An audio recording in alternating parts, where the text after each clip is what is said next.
right, continuing chapter 9 of Aloha Summer. I know it's all backwards, but I don't want to be looking at my camera this whole time. So I'm just trying to find something somewhat delightful for you to look at while I read. Okay. Chapter 9. Even at 14, it's still kind of funny how little kid thoughts still hang around in a fella's head. What if this Monroe guy really was loony as a bedbug? I pushed the thoughts aside and mustered my courage. Even so, my hand trembled a bit when I rapped on Monroe's front door. What did he want to talk to me about anyhow? There was no answer, so I knocked again. Still nothing. I knocked one last time. As soon as I did, I froze. I held my breath listening. A sound came to my ears. It was a faint tapping sound. Only the sound didn't come from inside the house. It came from behind me. I turned. A little ways in front of the house was a patch of red gravel. Just beyond that was a little footpath. It wound across a small hump and disappeared at the edge of a valley. Squinting, keeping my ears on the direction of the noise, I followed the little path. At the edge of the valley, I stopped. Below me was a green field with tall, lush grass. A little shed stood at one side, and a wooden corral surrounded most of the field. There were 2 horses.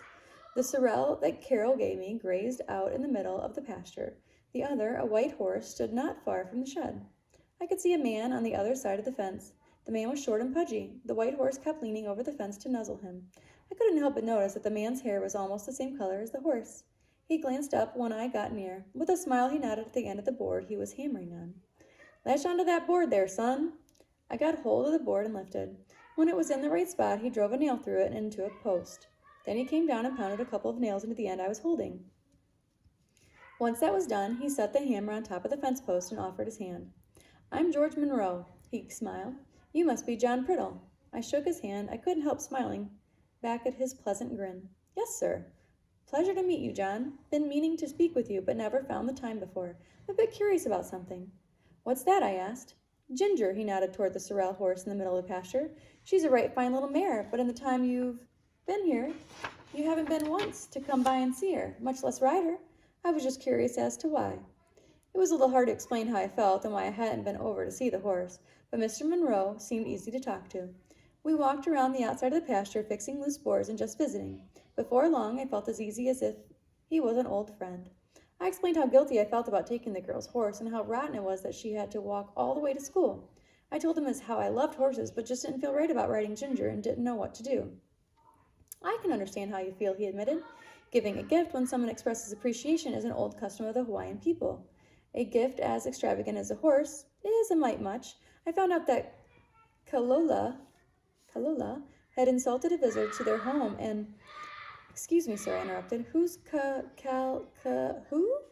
"Kalola, Carol," he smiled. "Kalola is her real name, her Hawaiian name. The English version or translation is Carol. Anyway, she had a spat argument with the visitor, and her grandfather was quite put out with her. I think she was trying to make up for what she'd done by showing him that she did remember the old traditions. She got a bit carried away, though, I'll admit. But the bottom line is, want her or not, that little mare is yours. You need to take care of her." I shook my head and looked down at my kids.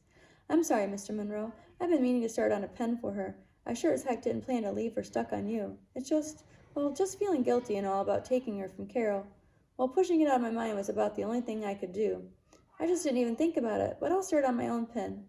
"No," Mr. Monroe shook his head, cutting me off. "That isn't it at all, John. Building a pen isn't what I mean." He made a sweeping motion with his hand. "Pasture here has more grass than those 2 horses could eat in a year. And that's the problem. Little Mary yours is getting fat as a pumpkin. You don't ride her and get her some exercise. Shoot, she might blow up." I promised I'd ride Ginger. With a jerk of his head, he motioned toward the little shed. He put his hammer and nails away, climbed to the top rail, and sat. When he patted the wood rail, I hopped up beside him. "Anyway, when I found out about Kalola, he went on, about her giving you the horse, well, I've been riding down every morning and giving her a lift up the mountain. Ride back through town about the time school's letting out and make sure she gets home okay." Suddenly, I felt like a great weight had been lifted off my shoulders. "That's wonderful," I yelped. Mr. Monroe leaned back, sort of looking out the corner of one eye at me. "Well, John, we do have us a bit of a problem, though." Something about his look kind of yanked the smile off my face. "Got to make a trip to the Big Island, pick up building supplies, and visit friends. Be gone for a couple of weeks. I won't be around to give Kalola a ride to school and back, Since you're going to be riding Ginger anyway, I was hoping you might... You talk about it, out of the frying pan into the fire. Suddenly I felt trapped like a rat.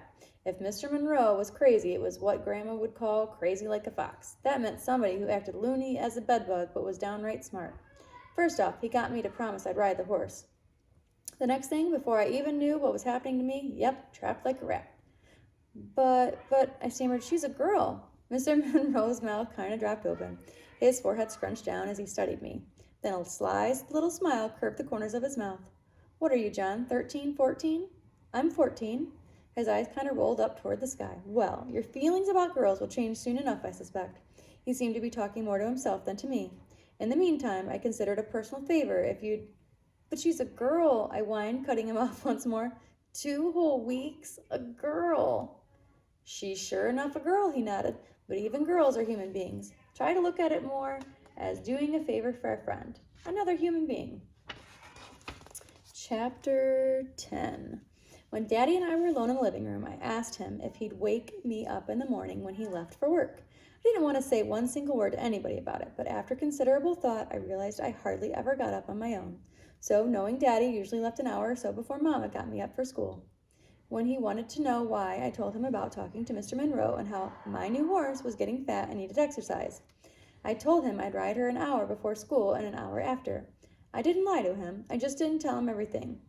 The horse did need riding. I promised Mr. Monroe that I'd give her some exercise, only with the memory of Susie Potter in the back of my mind. Well, parents don't need to know everything. I got out of bed and dressed just fine. In the twilight of morning, I walked past Mr. Monroe's house and down into the valley where the horse, Lot, and Ginger were just fine. I had to chase her around the lot a couple times before I finally got her cornered so I could get the bridle on her. Then I got the blanket and saddle. Everything went just fine. Until I was about halfway down the hill. The closer I got to the ocean, the beach, the place where I was supposed to find Carol's house, the more I wanted to turn back and just forget the whole thing. Somebody was bound to see us riding together. Being a girl, she'd probably hang on around my waist. She'd probably squeal or try to act scared if the horse trotted or stumbled or anything like that, just like Cousin Molly back home. She'd probably talk about dresses and cooking and doing the laundry and all the other stupid girl stuff. I sure didn't want no girl touching me or hanging on around my middle. I hated the thought of all that giggling and squealing in my ear. It was almost more than I could bear. Still, I gave my word. I shook my head, thinking what a crafty old fox that Mr. Monroe guy was. Ginger and I followed the road down to the little dock where Captain Sanchez had brought me and my parents our first day here. From there, I went back up the hill a little ways to the spot where I had gotten stuck with the stupid horse by that dumb girl. Although I couldn't remember the word she'd said, I remember it meant toward the ocean. So I looked at the little ridge where she pointed. I nudged Ginger with my heels. She seemed to know the way better than I did. I let her have her head, and she trotted down to the sandy beach. We followed it around the half-moon shape of the little bay. The house was nothing like what I expected. It didn't even look like the houses in Lanai City. Fact was, it was different from any house I ever saw. There was no wood on it. The whole thing was made of leaves. They were kind of pointy-like, sort of resembling the pineapple leaves. Only these leaves were long and flat, instead of short and bunchy like those around a pineapple. The leaves were brown, too, instead of green. The sides, the roof, everything was covered with long brown leaves. When we got closer, I could see there was a wooden porch with a rail around it and beams to hold up the overhang of the roof. I pulled Ginger to a stop just short of the wooden steps that led to the porch. "Anybody home?" I called. There was no answer. Ginger pawed the ground and snorted.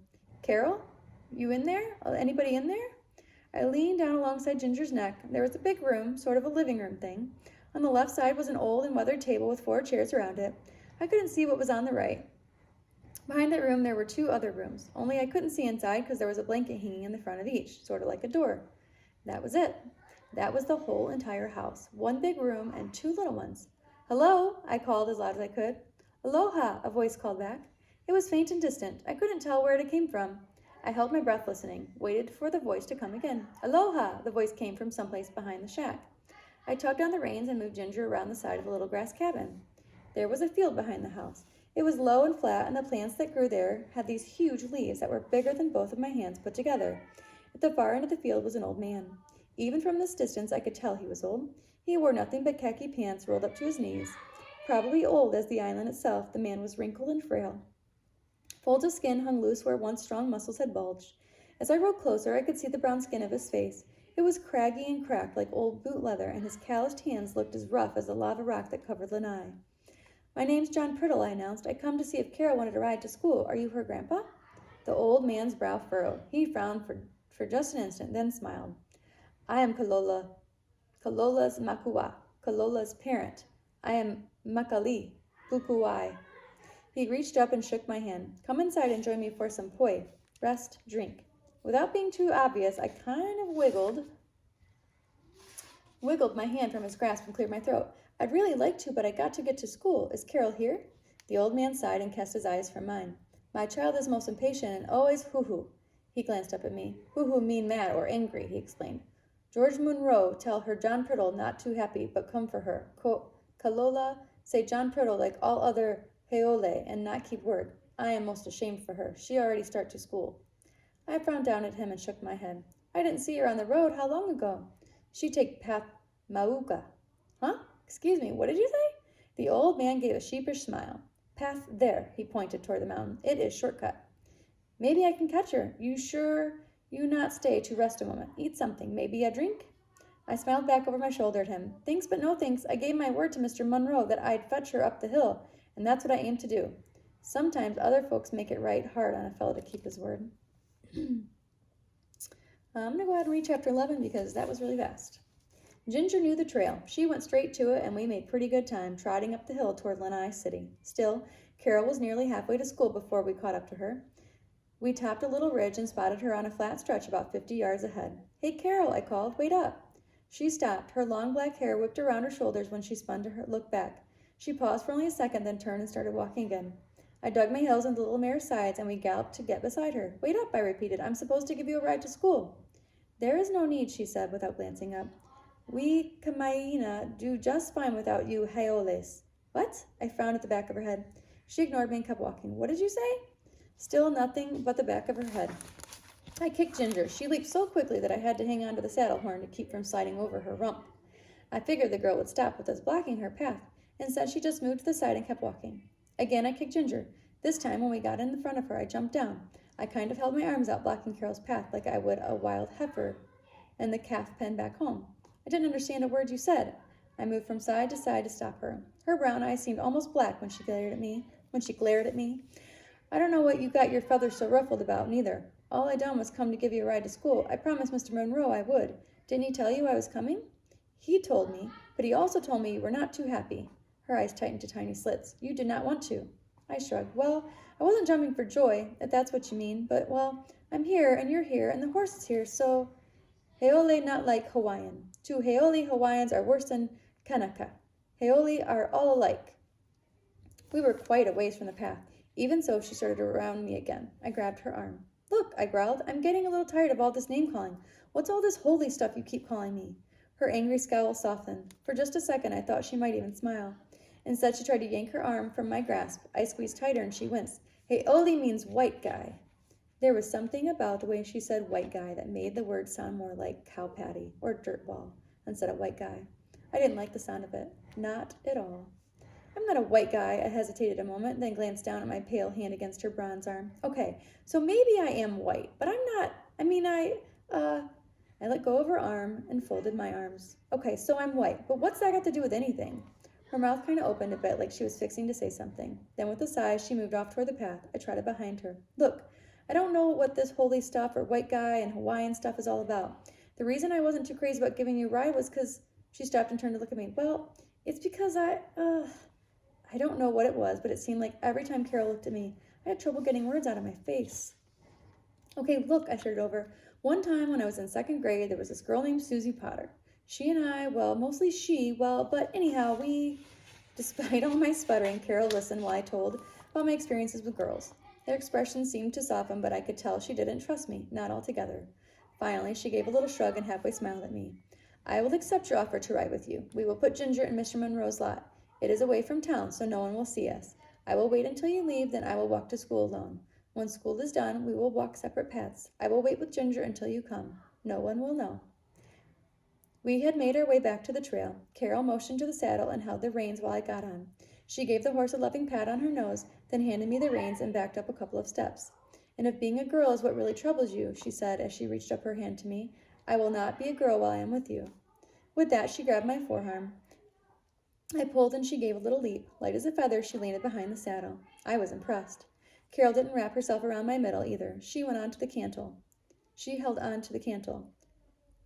Fact was, except for a little puff of wind now and then that blew strands of her long black hair forward to brush against my ear or cheek, I would have never known she was there. Like I said, I was impressed. Still, what she'd said about not being a girl, I glanced over my shoulder. What did you mean when you said you wouldn't be a girl when you're with me? Way I see it, there ain't much you can hide that. She leaned forward beside me. From the corner of my eye, I could see her smile. I cannot change what I am, she admitted, but there is more than what you see. I frowned. Like fishing. Is there fishing where you come from in Oklahoma? Well, sure, fishing and hunting both. And is that what boys speak of when they are together? Yeah, I reckon. It is much the same here. When friends come to visit my grandfather, there is always talk about fishing. Makali Pukue is best fisherman in all of Hawaii. Kalola Pukuai is next best. A little cough slipped out when I turned back to watch the path. Yeah, I bet. You bet, she repeated. Did John Purtle ever catch big fish? Sure, I answered confidently. Landed this catfish one time at Whitner's Pond. Thing would have gone 8 pounds, maybe 10. Carol laughed. I yanked on the reins and made Ginger stop so I could turn around in the saddle and glare at the girl behind me. Suppose you caught a bigger one. Suppose you caught a fish what weighed 12 pounds, right? She clamped her lips closed to keep from laughing. She tried to look serious when she shook her head. I did not ask if you used big bait to catch fish. I asked if you ever caught a big fish. Huh? I frowned. Ulua runs maybe 30 to 40 pounds. Ahi much bigger. Your fish would not even make good bait for ahi. How much bigger? I frowned. Bigger. You ever catch one? Carol shrugged. Many. What was the biggest? Thinking, she kind of sucked one side of her bottom lip into her mouth and nibbled on it. Don't know how much the biggest weighed. 3 summers ago, I caught one off a Kanoluo big ahi.